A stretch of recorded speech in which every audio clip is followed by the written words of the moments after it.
Today's episode of Morning Coffee with Cameron and this project were made possible by my patrons. My patrons are wonderful, beautiful people who get exclusive samples and presets every month, access to an exclusive Discord chat room, and of course, my unending love and adoration, as well as the occasional bathwater discount. If you want to join my channel community and buy me a coffee, you could sign up with the link down in the description. Let's talk about sampling. Normally, when you're creating a sample library, you'll sample something multiple times to capture different pitches and performances. If we're sampling something like a guitar, we might sample every other note with a quiet, medium, and loud velocity. Then we might do that whole process another 2 or 3 times to create a random set of samples so we're not triggering the same sounds over and over. This way, once we slap it all together in a sampler and tie it up with a big old bow, it sounds dynamic and realistic to play. But what do you do if you only have one sample? And that sample is just a single note. And that note came from a gigantic foghorn. And the library you're creating is for one of the most prominent sample companies in the world. And for just a bit of added pressure, the sounds you make are going to be sent out to hundreds of thousands of creators all over the world.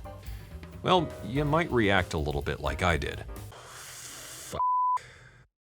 So this is the story of what I learned when I got to work with Spitfire Audio on the latest free Labs instrument, Foghorn.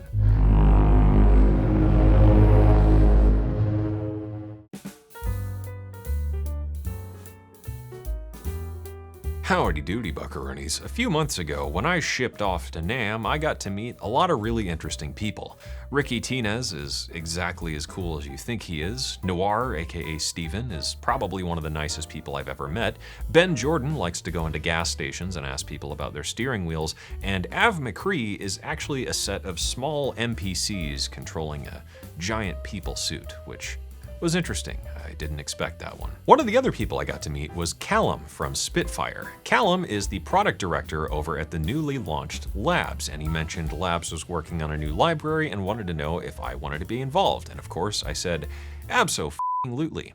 The project was making Brahms, but with a bit of a twist. You see, over in the land of haggis and kilts, on a remote island sits a gigantic foghorn that's so loud it can be heard for nearly 20 miles. The Labs team decided that if you're gonna do Brahms, you might as well do it big, so they sampled the sound of the Sumbura foghorn. Sampling it wasn't easy though. Not only is this thing just insanely loud, but it was windy, it's outdoors, and it's really just not the greatest place to record clean studio quality samples.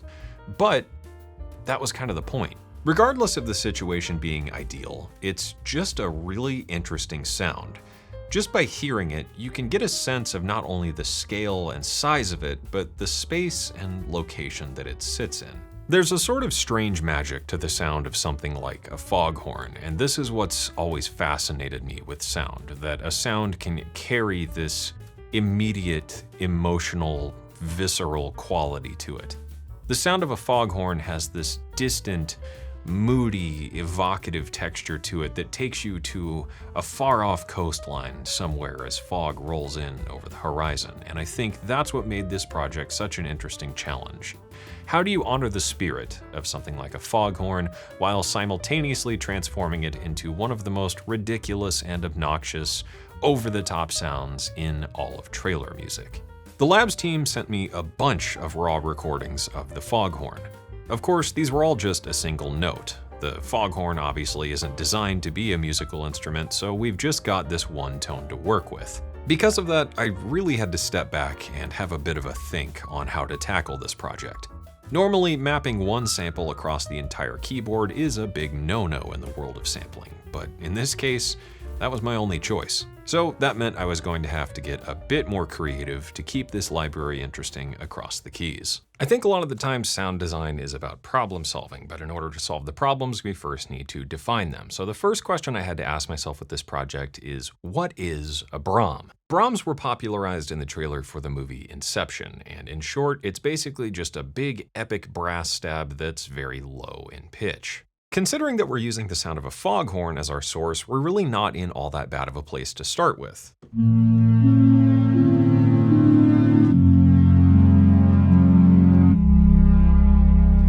But we we don't have the luxury of a variety of different pitches and timbres that we would if we had sampled a group of different brass instruments and different players. So that meant the first problem I needed to solve was variety. The Labs team sampled the Foghorn not only at a variety of distances, but also with a variety of microphones and at different phases of the horn cycle, including some interesting sounds from when the horn was running out of air pressure. Much like any other acoustic instrument, each time the Foghorn sounds, there are small differences in the blast of the horn. And since there were also multiple mics and multiple distances, I figured I could layer these together and even experiment with things like panning and pitch to create the illusion of a group of players. The other thing that came to mind was designing complementary sounds using other plugins that I could layer with the Foghorn to add some extra depth and texture without detracting from the original sound. I used a lot of different synth plugins to create things like basic synth brass patches, sub-bass layers, and even some granular textures that I could layer with the Foghorn sounds to create more sonic variety to the presets without losing the soul of the original sound. The other advantage here was because I was using synth layers, this would minimize the effects of the Foghorn sound being stretched across the entire keyboard because aspects of the sound are being synthesized every time. For the first couple of sounds, I really wanted to focus in on the basic Brahms sound, meaning this sound reimagined as a giant horn hit.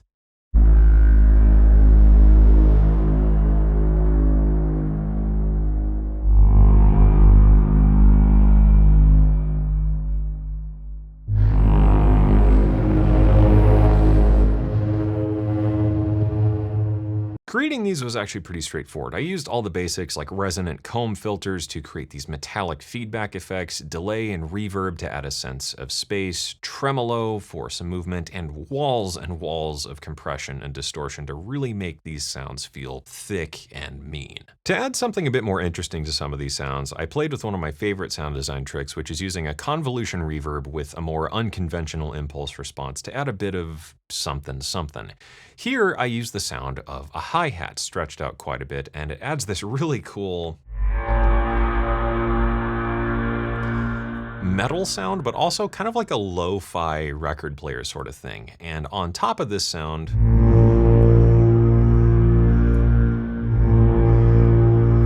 it really adds this extra air and this extra sense of something. And I think that's really the mark of a good sound, is once you play it,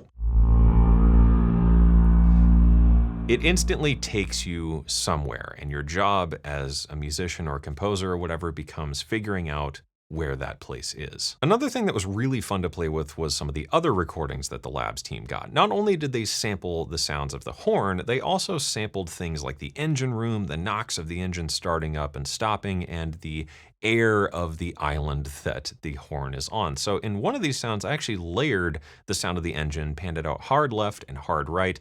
Then I just randomized the start position. So every time I press a key,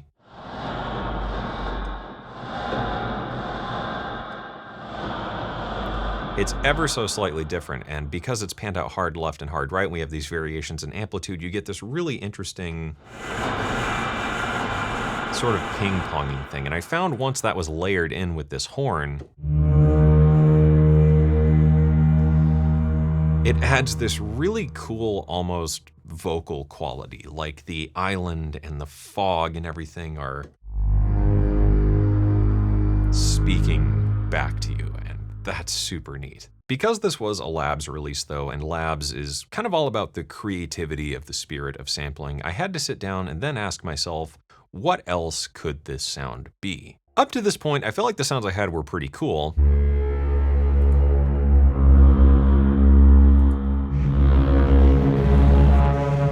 But I felt like the one thing they all had in common was that the attack of them was pretty soft. It sort of swells in, like the horn is blowing out into the fog. So I thought, what if it wasn't like that? So the goal became to make this into a super aggressive, ultra punchy Brahm thing. And what I did was layer up a bunch of copies of the horn from different sample points to create a lot of variety, and just absolutely slammed these with distortion and cut off the initial swelling. I thought this sounded cool, but I figured it could be even punchier, and in the spirit of, I guess, the idea of this library, it became how ridiculous could I make this sound? So to make this even more punchy, I layered in a sound of me hitting a giant tool chest, pitched it down, and added some filtering. Then layered that up with the sound of a really deep synthesized kick drum. Putting these two together alone already feels like a pretty epic cinematic trailer sound, and layering that with the horn, suddenly I had this really classic, epic Brom thing with a bunch of stank on it. By this point, I had gone from the sound of a foghorn with processing to create a Brom horn-like thing into a more conventional Brom sound. And normally, Broms are a lot like this. They're big, aggressive, punchy, and just super in your face and bordering on obnoxious. And it's not without good reason. Normally, these sounds are used in trailers, they're meant to sell things, and everything needs to be big and exciting and in your face the whole time. So then the question became, what if it wasn't? So the mission became to make the most soft, delicate, interesting, textured Brom-like thing that I could, and this was the first iteration of that idea. And I thought that this felt really cool. It's almost like a synth pad. So what I did is layer up a bunch of different hits from the horn. And I felt like this had a really interesting airy quality to it because these were all samples of the horn from really, really far away. So there's actually quite a bit of noise to the sound.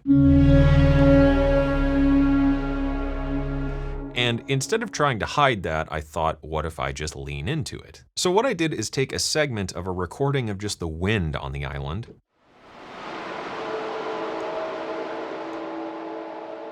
and there's this really cool, watery,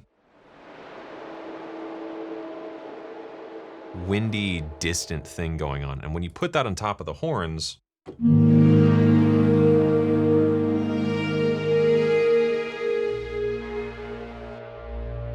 it was almost like that earlier sound that has this vocal quality, but this time,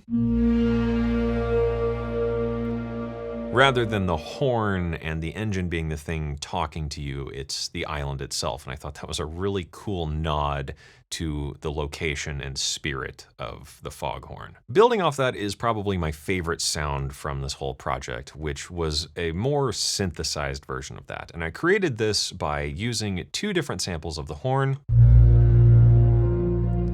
played with tuning, offsetting them by an octave, and then layering that with a really interesting growly synthetic pad texture that had a bit of distortion to it. And when you put it all together,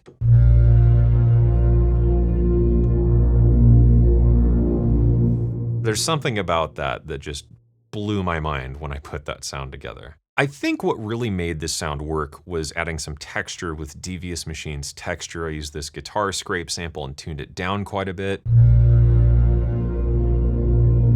And I ran that into some sketch cassette, using it more for the compression than the actual cassette-y effect that it adds. And if you take these two things away,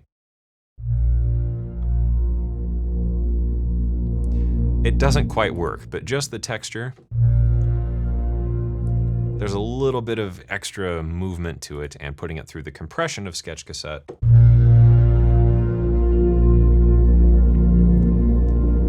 suddenly it was just this epic, alive, organic, weird thing, and I love this sound so much. I was really excited with how all these sounds turned out, and I'm thrilled to say that they're all actually available inside of the new Labs Foghorn. I cannot tell you how much of an honor and how surreal it is to see my sounds inside of Labs and be able to play them back. That is such a bucket list item checked off for me now. For me, this whole experience was a great reminder of one of the most important lessons I learned early on in my career in music and sound design. It's not about what you have, it's about what you do with it. Creating something that everyone can use and enjoy doesn't mean you need a bunch of fancy, expensive gear or high-end synthesizers or dozens and dozens of expensive plugins. All you need to create something is to do something that inspires you, and how you get from A to B in that process doesn't matter at all. Of course, it takes a good degree of experience to know how to transform a sound that's maybe a bit bland into something totally different, but you're never going to gain that experience if you tell yourself that there's something standing between you and creating that next thing. As creators, we don't ever tell ourselves that we're not going to go make our masterpiece or our next thing. We're just going to do it when we're ready. Maybe for you, being ready means you'll just start tomorrow, or maybe that's after you finally save up enough for that new plugin. Or maybe it's after you finally get that new microphone, but the truth is, there's always going to be another reason to wait. As a creator, you're not defined by your gear. You're defined by what you create, and you have the power to create something at any given moment if you just act on the urge to do it. Now, that might mean doing it before you feel like you're ready, but sometimes that's the best way to get started. Action inspires action, and action, by nature, is progress. If the sound of a foghorn sounding a single note recorded in pretty poor conditions can be released by one of the biggest sample companies around and used by thousands and thousands of creators, maybe that wall between you and creating whatever it is you want to make isn't nearly as high as you picture it to be. It might just be a matter of learning to change your perspective. So a huge thank you to Callum and the team over at Labs and Spitfire for getting me involved with this project. This was awesome, and of course I hope to do something like this again at some point in the future. Labs Foghorn is available now. If you want to grab it for yourself, you can find that with the link down there. And yeah, that's it. Thank you for watching. I hope you enjoyed it. I hope you learned something, and as always, I hope this inspires you to get out there and make something awesome.